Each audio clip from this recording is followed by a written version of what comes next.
Amém. Ainda de pé, vamos ler o texto que está em 2 Coríntios, no capítulo 4, de versos 1 a 7. Eu vou ler e, ao final, o verso 7, nós leremos juntos. Diz assim a palavra de Deus: Por isso, tendo este ministério, segundo a misericórdia que nos foi feita, não desfalecemos. Antes, rejeitamos as coisas que por vergonha se ocultam, não andando com astúcia, nem falsificando a palavra de Deus. E assim nos recomendamos à consciência de todo homem, na presença de Deus, pela manifestação da verdade.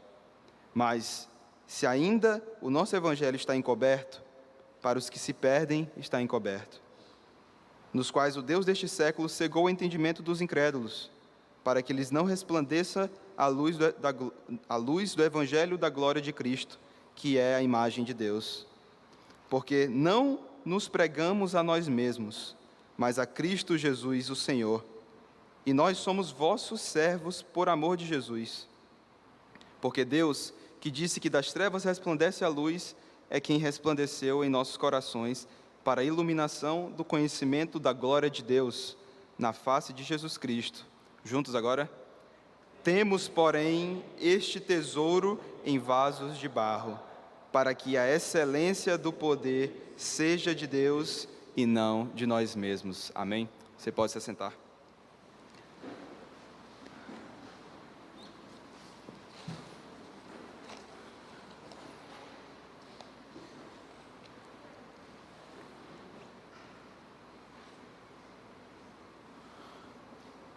Temos, porém, este tesouro em vasos de barro, para que a excelência do poder seja de Deus e não de nós mesmos.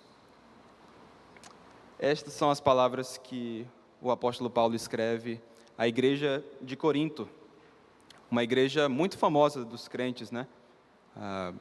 Quando nós ouvimos falar a respeito de como uma igreja deve ser, de como deve ser o proceder de uma igreja, geralmente a gente lembra dos crentes de Corinto. Talvez não para dizer o que a gente deve fazer, mas pelo menos para dizer o que a gente não deve fazer. E quando Paulo escreve estas palavras aqui, irmãos, ele não estava sendo, digamos assim, poético, ou tentando usar de uma argumentação de autocomiseração, sabe? Ele não estava fazendo aqui um coitadismo, quando ele diz assim que temos este tesouro em vasos de barro. Paulo, na verdade, se você perceber, ele está falando da própria vida dele, ou do que a gente pode dizer assim que deve ser a vida do crente. E é sobre isso que a gente vai conversar hoje. Espero que você me acompanhe. Bom, nós sabemos pelas escrituras, também pela tradição da igreja, que o apóstolo Paulo, ele havia servido, né, se você constar o livro dos Atos, no capítulo 18, você vai ver lá que o apóstolo Paulo, ele serviu como uma espécie de fundador, ou de plantador da igreja de Corinto, né? Lá no capítulo 18, você acompanha lá essa narrativa. Então, o fato é que Paulo, ele planta essa igreja, mas ele tem que seguir viagem, afinal ele foi o apóstolo aos gentios, assim que nós o conhecemos. Ele então deixa Corinto, mas em algum momento ele recebe uma mensagem, ele recebe uma espécie de relatório em que as pessoas diziam para Paulo que, olha Paulo, a situação não parece andar bem lá em Corinto, as coisas não vão bem lá. E aí, diante dessa situação, diante da crise que a igreja de Corinto vivia, Paulo escreve uma carta, e você deve pressupor que carta é. A carta de 1 aos Coríntios, né? Essa carta grande, cheia de repreensões, cheia de exortações, em amor sim, mas com muita firmeza. E Paulo escreve aquela carta e o fato é que, diante das palavras de Paulo, muitos dos irmãos daquela igreja, naquela cidade, não recebem muito bem. Eles olham para aquelas palavras que Paulo havia colocado e eles as rejeitam. E aí você imagine o que o apóstolo Paulo, então, o que ele sente, ou que conclusão ele chega a respeito disso. Não. As pessoas estavam se rebelando contra a própria autoridade apostólica dele. E isso é recebido pelo apóstolo Paulo como uma espécie de, não uma espécie de, mas um grande sentimento de tristeza. Né? Se você, na carta aos 2 Coríntios, que é a carta que nós lemos há pouco no capítulo 4, lá no início dela, a gente vê algumas pistas de que foi muito ruim saber daquela situação toda, e de como eles receberam a repreensão de Paulo. Né? Ele escreve, então, depois dessa negativa dos crentes em Corinto, ele escreve uma segunda carta. Essa segunda carta é falada por ele, né? Ele mesmo diz aqui, agora na carta segunda aos Coríntios, que essa carta é como se fosse ela foi escrita, na verdade, com muito pesar e angústia, porque ele não esperava aquilo, e aquilo foi ruim para ele. E você pensa que eu estou falando da segunda carta aos Coríntios, essa que lemos. Não, a verdade é que Paulo escreveu a primeira carta aos Coríntios, depois ele escreveu uma segunda carta. Essa segunda carta não há registros dela, nós não temos ela, enfim, ela não foi espalhada pela igreja, portanto ela não é um texto que foi preservado a nós, assim pela providência de Deus. E essa segunda carta foi a carta que Paulo escreveu, com muita tristeza. E aí, essa segunda carta ele comenta aqui, na terceira carta, que nós chamamos de segunda aos Coríntios. Todos entendendo até aqui, né? E ele escreve, então, a carta de 2 aos Coríntios, que é a terceira carta que ele envia, que nós temos registro que ele enviou para os Coríntios. E o fato é que a segunda carta que ele havia enviado foi uma carta que, tendo ele escrito com esse sentimento de pesar e sendo inspirado por Deus, como ele era um homem inspirado por Deus na sua atividade apostólica, muitos dos irmãos, ao ouvirem as palavras de Paulo, se arrependeram das condutas que estavam tendo, e dos pensamentos e dos julgamentos que eles faziam em relação a Paulo. Então, houve um grande arrependimento em muitos irmãos da igreja de Corinto. E aí, então, depois desse ponto que ele escreve, esta carta que nós lemos aqui, a segunda carta aos Coríntios, que é como uma terceira carta, e que alguns vão dizer que ela é como se fosse uma carta de reconciliação. Não que ele tenha brigado com eles, mas é uma carta em que ele chama aqueles irmãos a uma comunhão mais próxima novamente. E o ponto, irmãos, é o que estava diante de Paulo naqueles dias em que ele escreve a carta de 2 aos Coríntios? O que havia, o que estava acontecendo exatamente quando Paulo escreve essas palavras? A grande questão posta era uma muito simples. Talvez você mesmo já tenha se colocado essa questão, ou você já tenha ouvido alguém que colocou ela. E eles se perguntavam assim: como alguém pode levar esse Paulo a sério se ele é pobre, se ele vivia sendo perseguido por onde ele passava, era alguém assim, no dizer popular, sem moral? Como que as pessoas poderiam levar a sério um homem que não tinha sequer uma própria casa para viver? Como os coríntios poderiam dar moral para esse homem? Como é que eles poderiam levar ele a sério?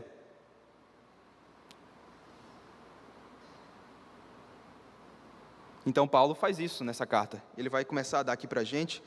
Se você esteja com a sua Bíblia aberta, a gente vai passear um pouco aqui.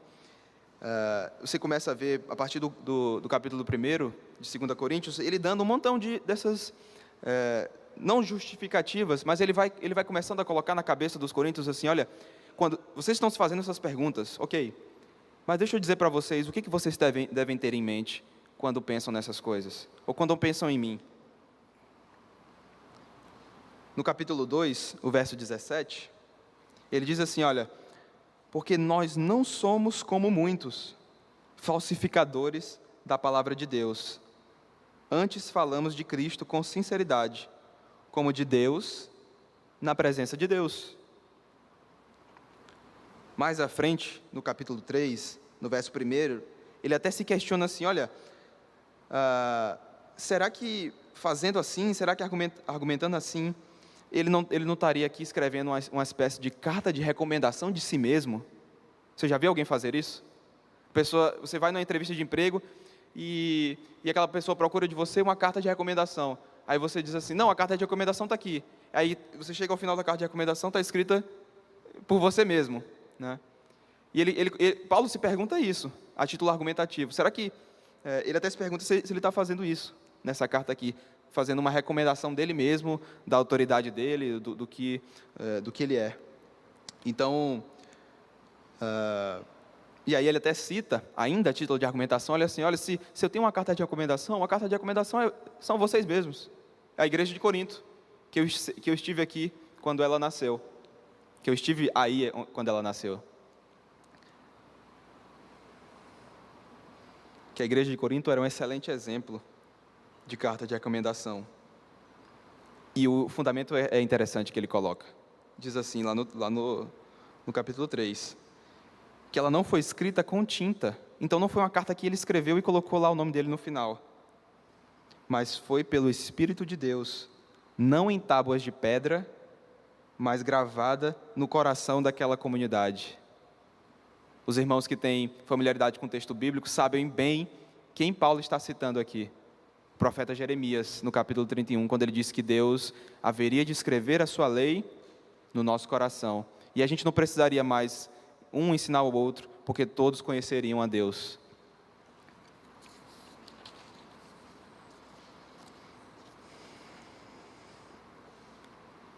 E aí Paulo fala tudo isso, aí você pode pensar assim, então Paulo é uma pessoa que está querendo, como a gente diz aqui no interior do Maranhão, né, se amostrar.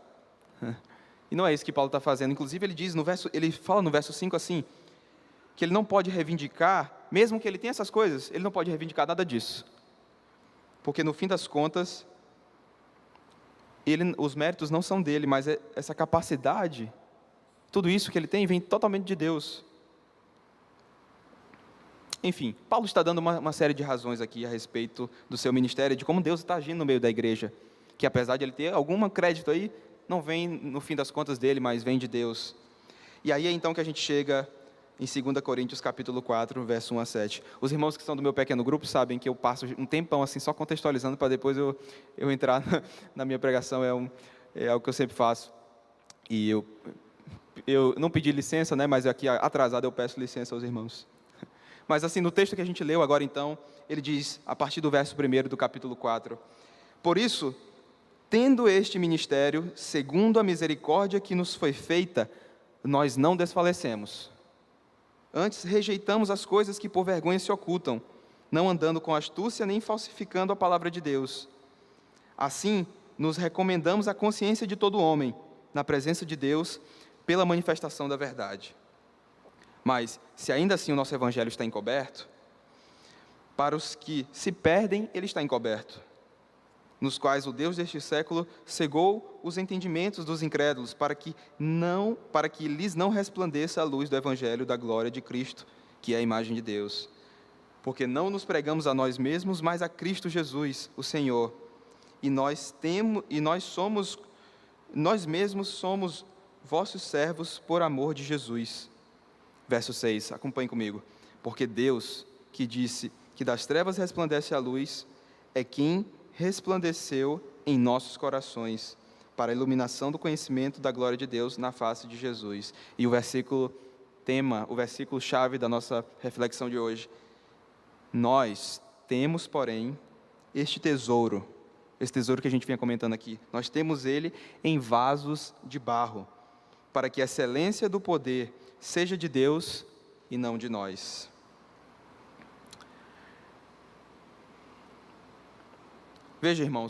Vejam, Paulo acabou de colocar à mesa aqui, junto conosco, a maior consideração que ele poderia dar, pelo menos na minha opinião, que nós temos este tesouro em vasos de barro, para que a excelência do poder seja de Deus e não proveniente de nós.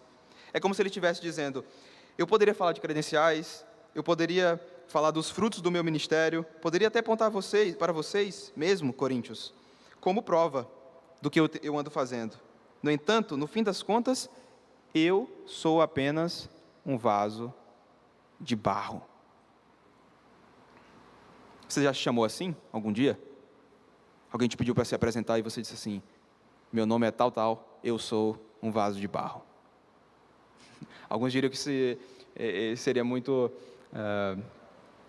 também no bom maranhense, né, meio galudo, né? Mas não é disso que se trata. O que Paulo disse, o que ele quis dizer quando ele disse: nós somos vaso de barro, e dentro de nós, ou presente em nós, está um tesouro.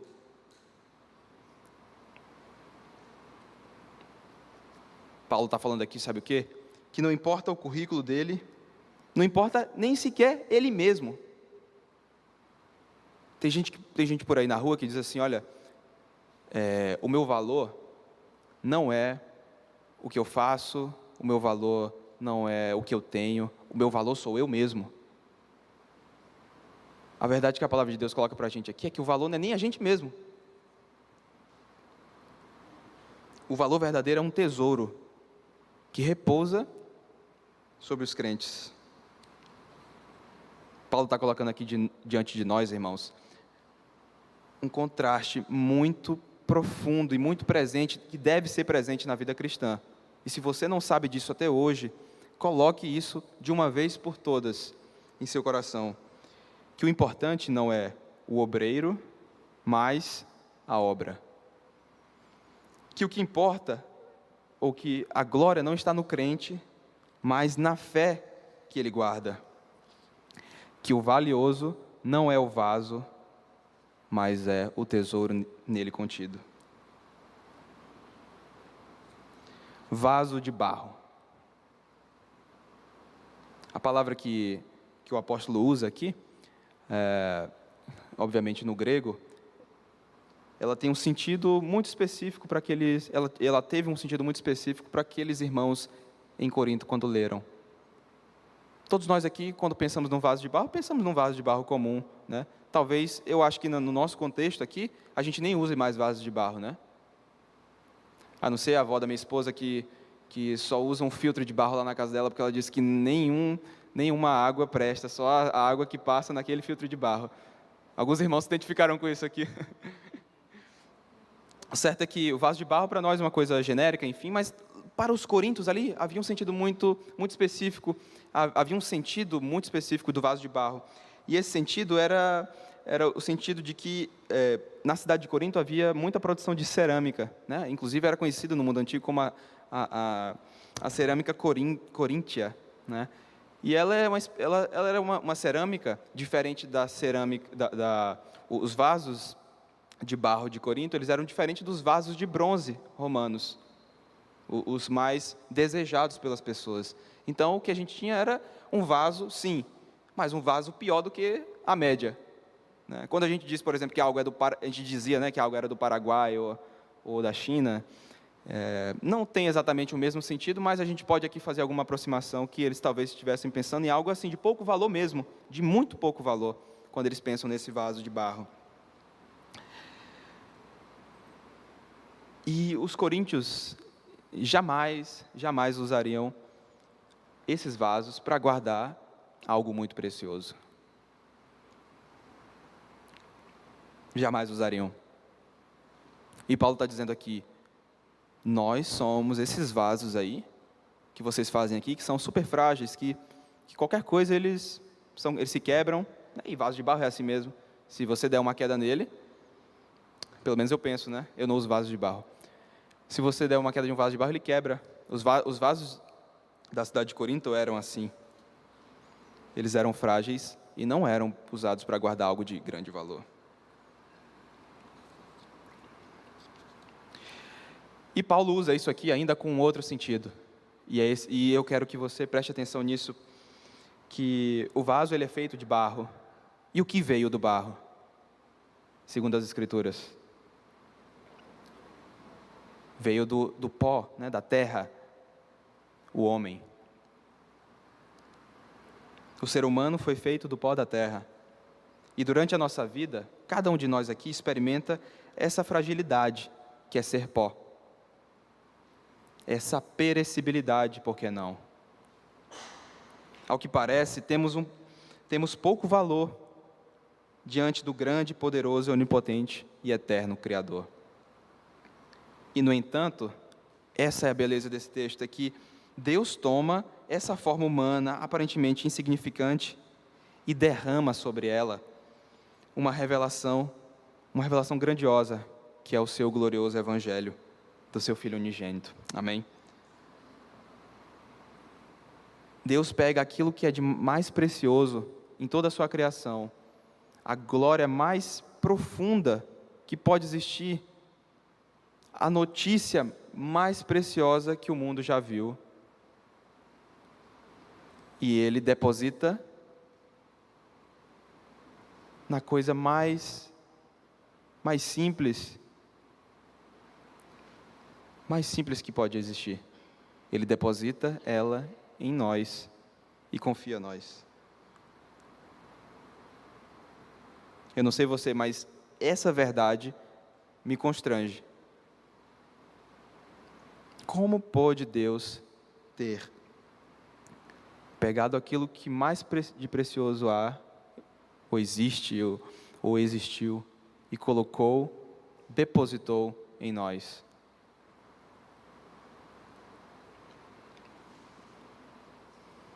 Sabe o que isso me comunica para mim? Comunica que há uma coisa muito errada, irmãos, quando o vaso quer roubar a glória do tesouro. Quando um mostruário chama mais atenção que a joia que este mesmo mostruário exibe. Algo em nós, algo na sociedade, algo às vezes na igreja está desajustado quando a pintura recebe a atenção secundária e a moldura que a envolve está brilhando mais, está recebendo mais atenção. Ou quando os talheres de uma mesa são mais preciosos, ou são não preciosos, mas são mais desejados do que a refeição que haverá de ser feita. Mas, fundamentalmente, há algo muito errado quando no culto cristão a excelência do poder é nossa e não de Deus. É contra esse sentimento que o apóstolo Paulo está combatendo. É contra esse sentimento que o apóstolo Paulo está falando aqui. Eu sou um vaso de barro e Jesus é o tesouro. A revelação do Evangelho é o tesouro. Irmãos, isso se aplica de tantas formas nas nossas vidas. Você consegue perceber isso? Essa simples lição, simples, mas não simplória, ela pode ser aplicada de tantas e tantas formas em nós, em nosso contexto, em cada uma dos âmbitos de nossas vidas. Tantas mensagens, tantas pregações, tantas reflexões quanto possíveis, ainda não são suficientes para esmagar esse maldito orgulho que há no coração dos homens, que há no meu e no seu coração. Eu acho que a Bíblia está recheada de textos em que Deus é exaltado e nós somos humilhados, porque é assim que Deus criou para as coisas serem. Né? E no estalar de dedos, a gente faz o inverso. Né? A gente inverte as coisas e quer que a glória seja nossa e glória nenhuma a Deus. E você pensa assim: João, eu nunca falo isso, eu nunca digo isso. Mas a verdade é que nós praticamos isso muitas vezes. Você é vaso, você é barro, você é frágil. E seu valor próprio, ainda que exista, sim, nós aprendemos isso, somos feitos à imagem de Deus. Ele não pode se comparar ao tesouro que é o Evangelho de Jesus. E quando as pessoas então se voltam para Paulo e querem que ele dê credenciais, querem que ele seja como os falsos mestres. Se você ler a segunda carta aos Coríntios aqui como um todo, você vai ver que havia falsos mestres naquela igreja, havia pessoas tentando se filtrar ali, e que elas tinham uma aparência muito boa, que eles pareciam muito ricos, né? E porque eram ricos, ou porque cobravam para serem ouvidos, as pessoas davam mais mais crédito. Tem até uma frase popular que o pessoal diz, né? Se você não cobrar, ninguém... Já ouviram alguém dizer isso? Que se você não cobra, ninguém dá valor, né? Há 2000 anos, as pessoas ainda pareciam já ter esse tipo de pensamento. E Paulo, diante dessa crise toda, é isso que ele diz. Nós temos esse tesouro, sim, mas esse tesouro em vasos de barro, que somos nós mesmos, para que a excelência da glória seja de Deus e não de nós mesmos.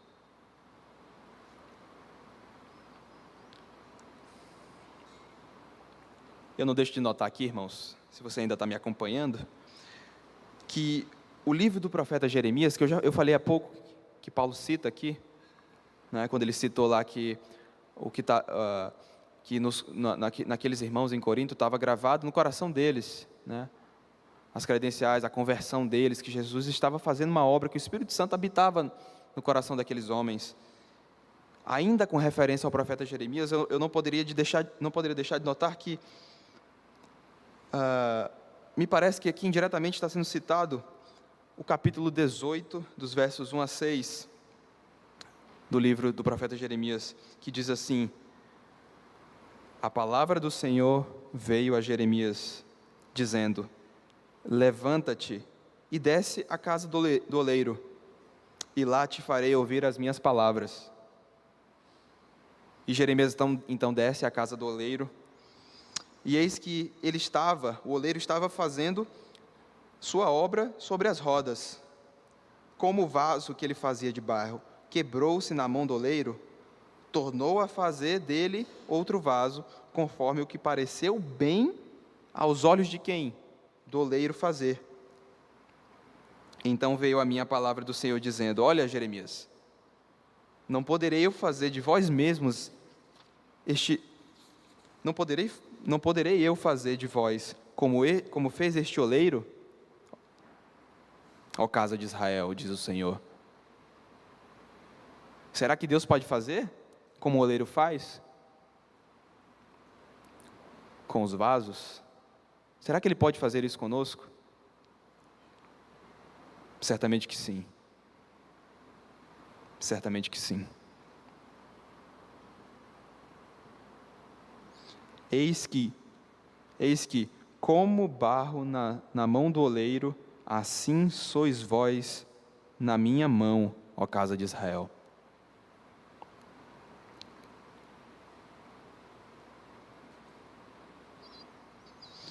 Irmãos, essa palavra, essa reflexão, ela não é para aquele seu vizinho que está desviado, e nem é para aquela pessoa da sua casa que você geralmente percebe o quão pecadora ela é. Mas essa palavra é para mim, é para você.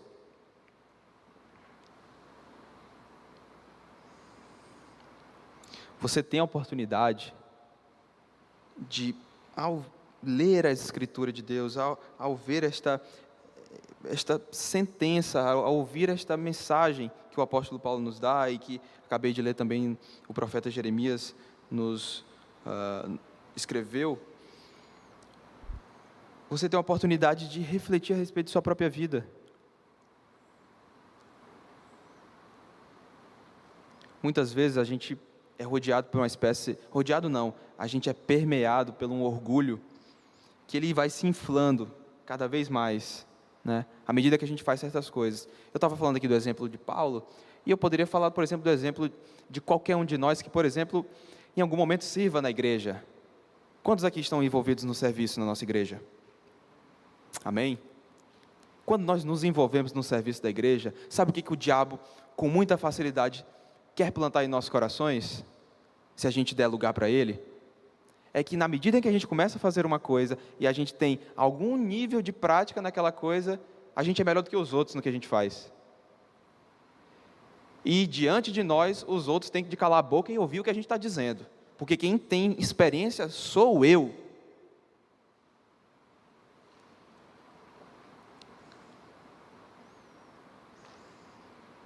E a gente vai se enchendo de si. A gente vai se mesmando cada vez mais.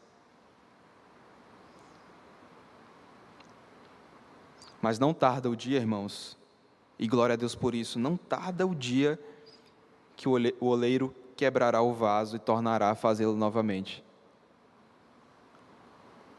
A Bíblia, lá ainda em Tiago, capítulo 4, verso 6, diz: Deus resiste aos soberbos, mas dá graça aos humildes.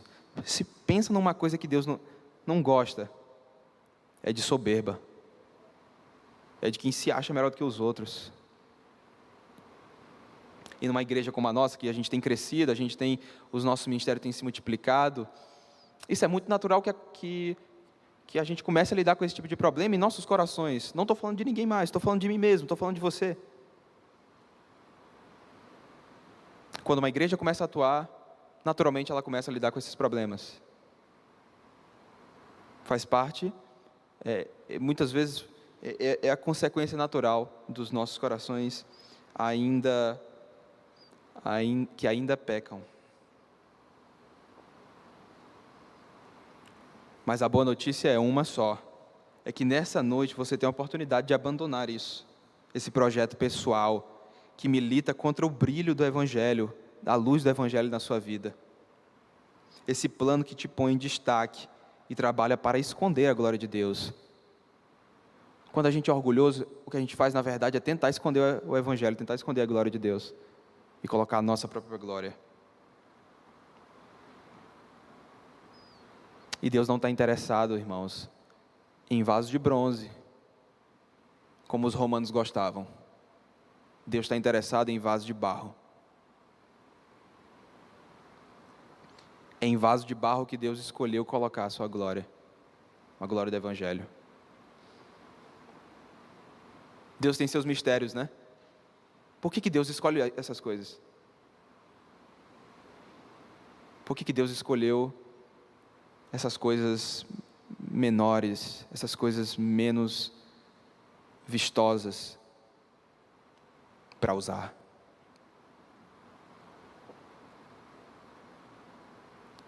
Foi da vontade de Deus nos fazer assim, do pó da terra, sendo barro nas mãos do oleiro. Ele nos conserva sobre essa condição. Essa é a verdade. Deus não vai mudar essa condição aqui. Você vai viver assim para o resto da sua vida. A vida cristã não é um caminho em que a gente deixa de ser um vaso de barro e se transforma em um vaso de bronze.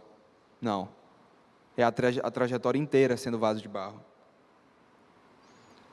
Ser barro não é uma consequência da nossa queda. Já parou para pensar nisso? Mas da própria ordem da criação. Deus já nos fez assim, antes da queda. Porque é quando o recipiente é mais frágil e mais simples que a excelência do conteúdo se mostra ainda mais viva e adorável. Não por outra razão, que o profeta disse, né? Que a vontade dele, que o que importava no fim das contas era que ele diminuísse, para que Jesus Cristo fosse exaltado, aquele que tinha vindo ao mundo, aquele que ele anunciava que viria.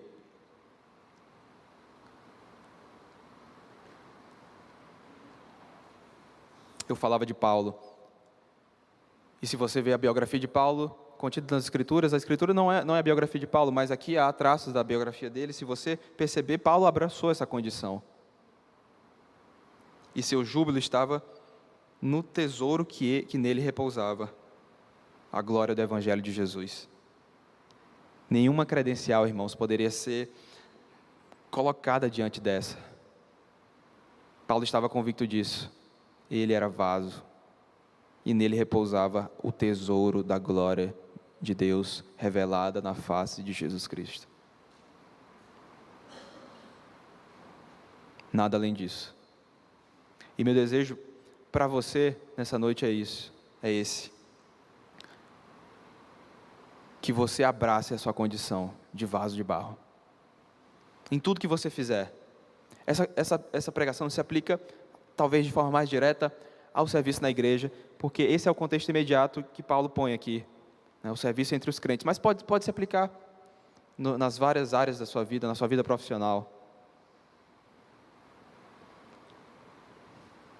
na sua vida acadêmica, por que não? Nos seus relacionamentos, em tudo que você se envolve nessa vida. Nenhuma credencial da sua vida pode ser colocada diante dessa. Que em você repousa um tesouro. E aliás, não é um tesouro, é o tesouro. Não há mais de um tesouro. É apenas um. Amém. Que Deus possa nos abençoar nisso, que a gente possa crescer em conhecê-lo e abandonar a nossa própria vaidade e perceber que talvez ainda não estejamos fazendo tudo para evidenciar o tesouro e diminuir a nós mesmos. Amém? Ore comigo nesse instante.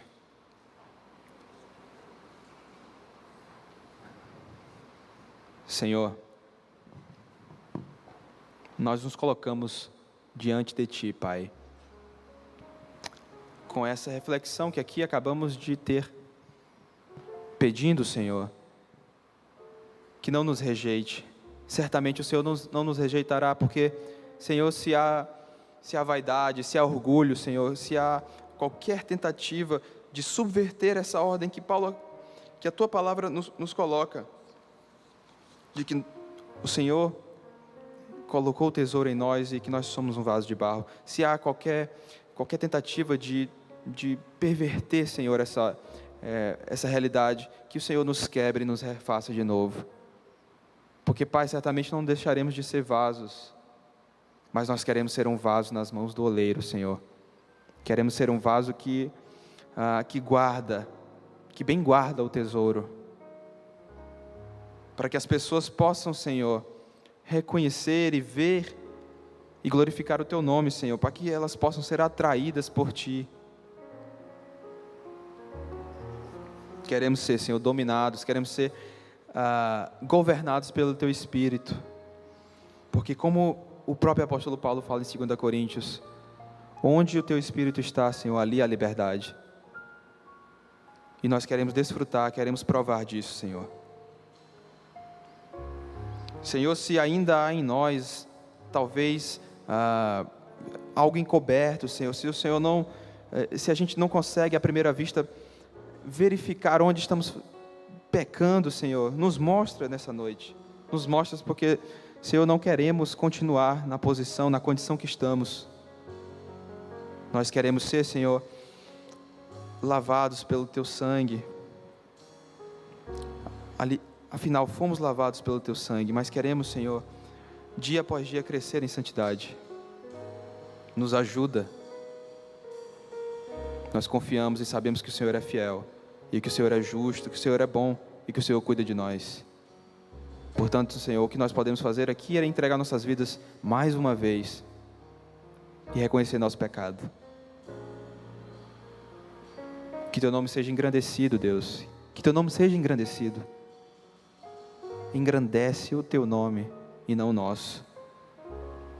Nós adoramos o Teu nome e louvamos no nome de Jesus. Amém. Fique de pé e vamos cantar juntos.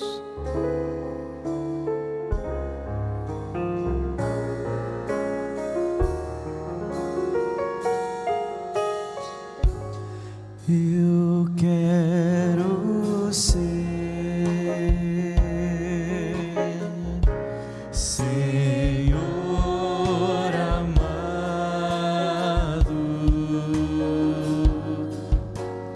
como um vaso na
Glória a Deus, que essa seja a minha e a sua oração.